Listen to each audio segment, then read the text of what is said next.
He was awarded the Edward R. Murrow Award for Lifetime Achievement in 2012. He was inducted into the Television Hall of Fame. If we are lucky, we may hear a couple of colorful Texas Danisms, as they say this afternoon. It is an honor and a thrill for me to welcome Dan Rather.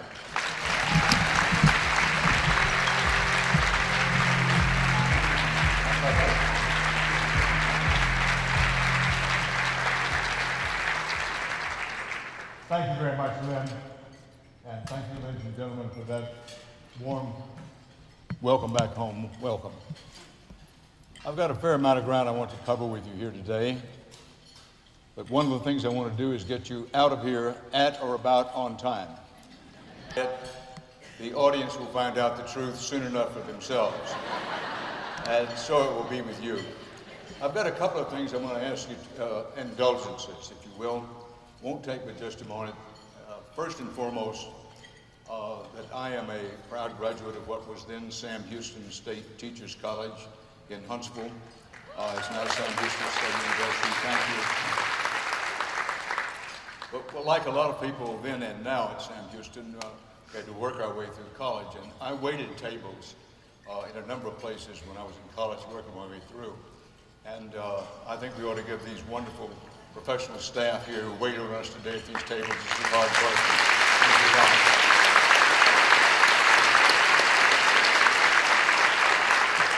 The other indulgence, it's just not in me on this wonderful spring Texas afternoon in this beautiful, really gorgeous hotel, not to think of those Americans, many of them among the youngest Americans, who are serving in faraway places with strange sounding names in dangerous places.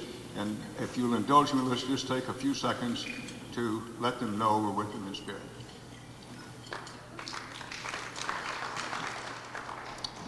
Thank you. Now,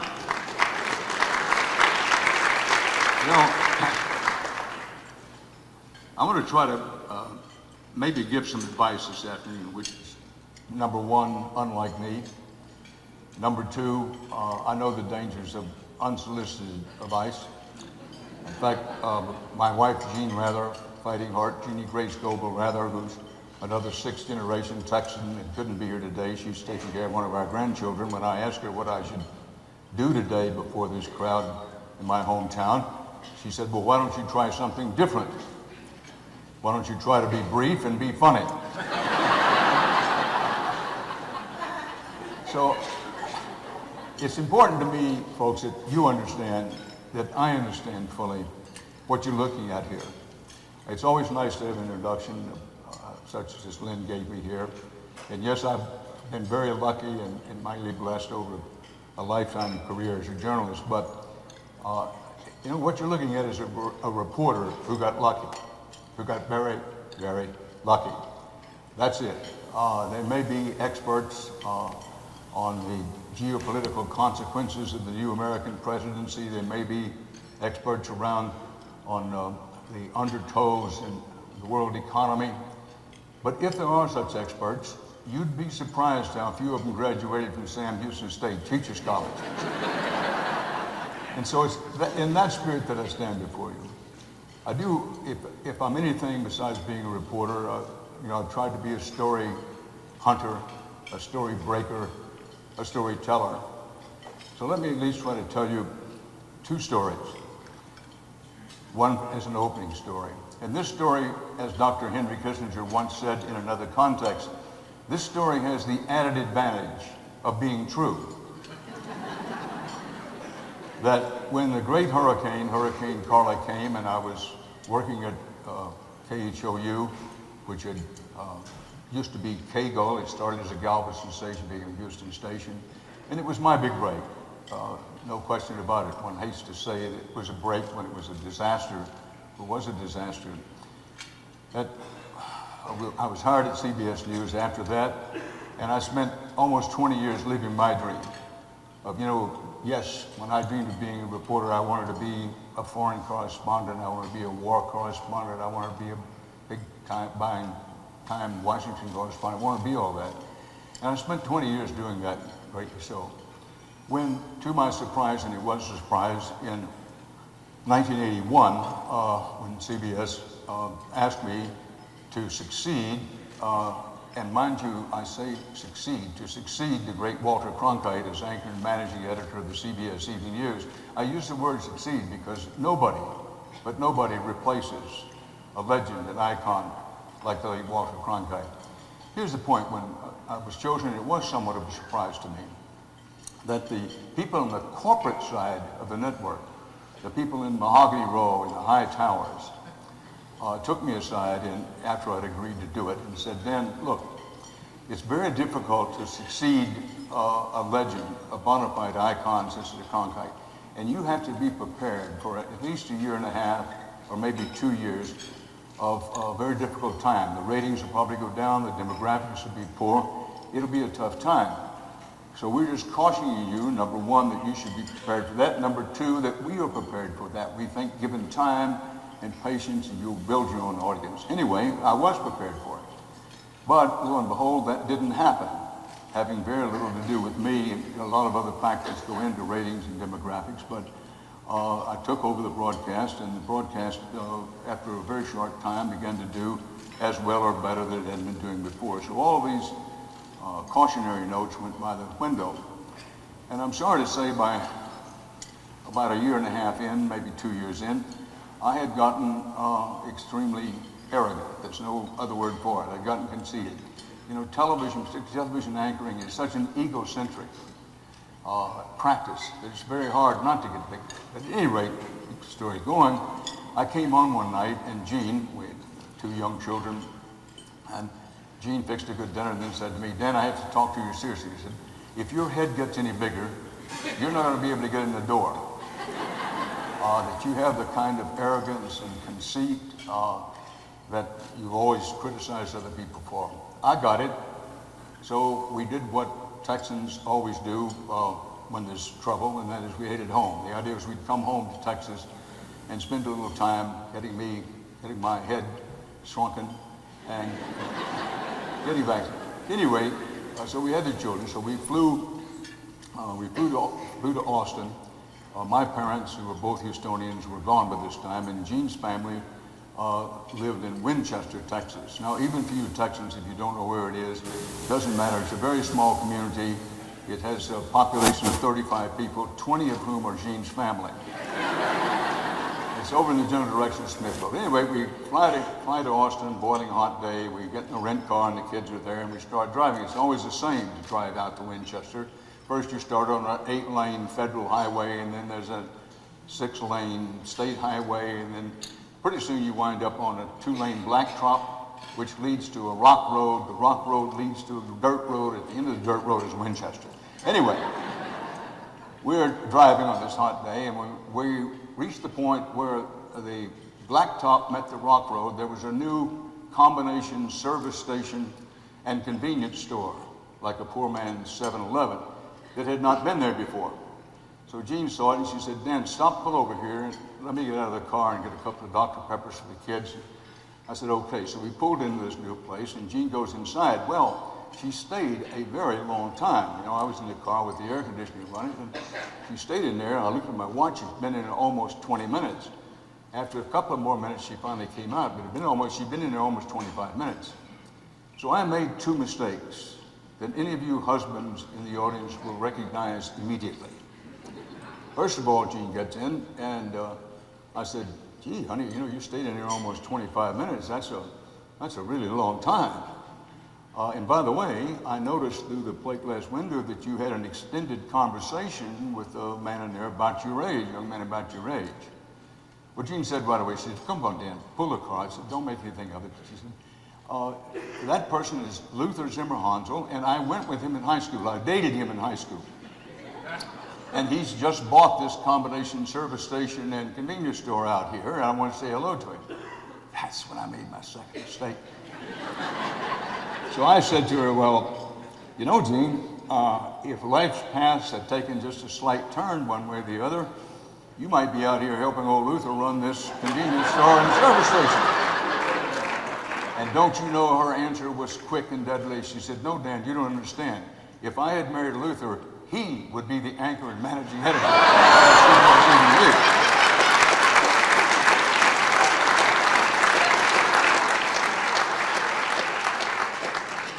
That was the beginning of my re-education in the values of gratitude, modesty, and humility.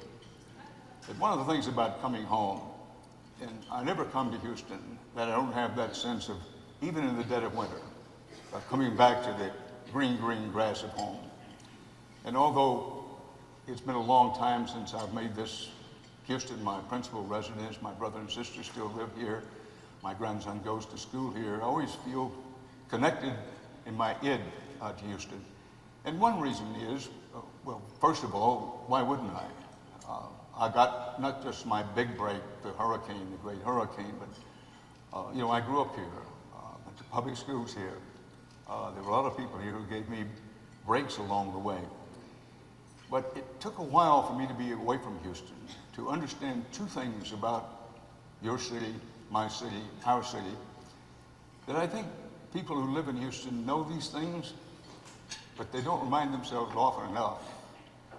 And among the things that I think is worth reviewing in your own mind as we talk about the great work of the Red Cross and the work that many of you are doing with the Red Cross and the contributions you're making to it, is that most of the time, over my lifetime, Houston grew from being a big town to being a fair-sized city, medium-sized city, and then a big city. And now it is, without question, one of the world's truly great cities.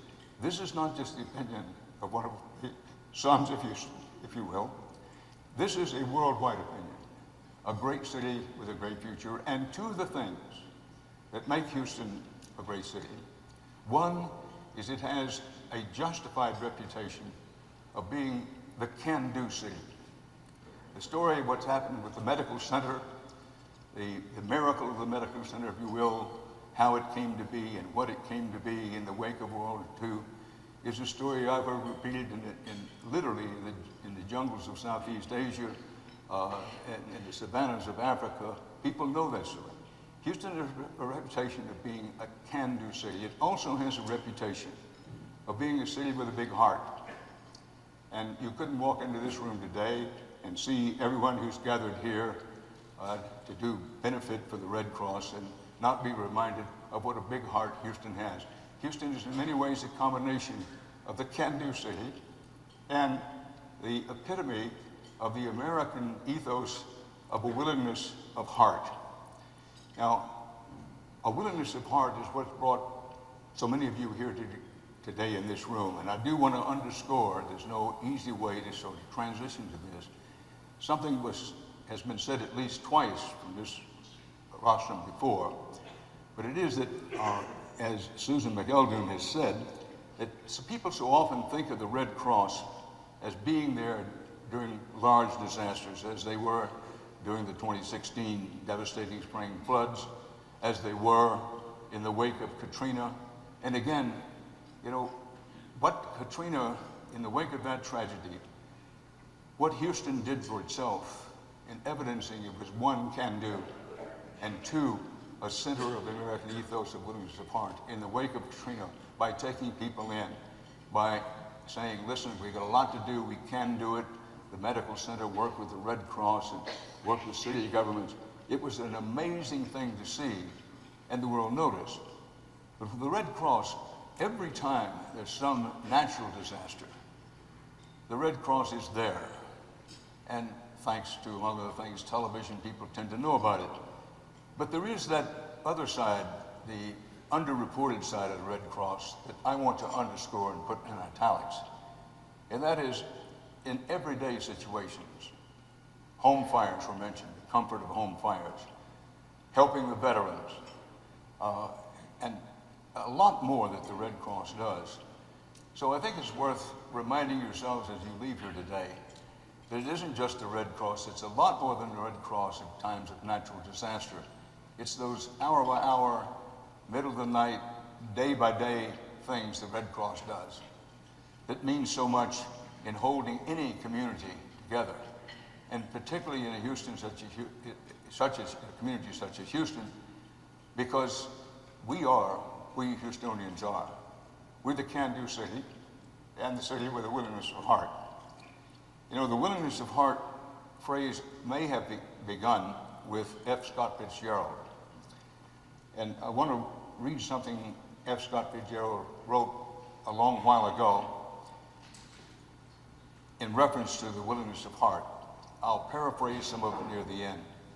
Fitzgerald wrote, "France was a land, England was a people. But America, having about it still the quality of the idea, has always been harder to utter. America was the graves at Shiloh and the tired, drawn, nervous faces of its great men. America was country boys dying in the Argonne for a phrase that was empty before their bodies withered. It was a willingness of heart." I suggest that without patting yourself on the back and not complimenting yourself, you understand that one of the things that brought you here today was your willingness of heart. And what keeps the Red Cross going, year in, year out, decade in, decade out, is that same sense of willingness of heart. And recognition of all that each of you do for this community, not just what those of you in the audience who have contributed to the Red Cross, worked for the Red Cross, and not just those of you who work actively with the Red Cross in a volunteer capacity or otherwise. But I thought in recognition of all that each of you do for our Houston, I'll end, or at least come near the end, by sharing with you a bit of a poem for which, as with so many things, I'm indebted to my daughter Robin. This poem is called Ode, and it's by Arthur O'Shaughnessy. And I offer it in dedication to the work that you're doing to make your world, our world, and particularly the world of people who need help, a better place. The ode goes, "We are the music makers. We are the dreamers of dreams, wandering by lone sea breakers and sitting by desolate streams, world losers and world forsakers, on whom the pale moon gleams. Yet we know that we are and have to be the movers and shakers of the world forever, it seems." Thank you very much. Good luck, Godspeed.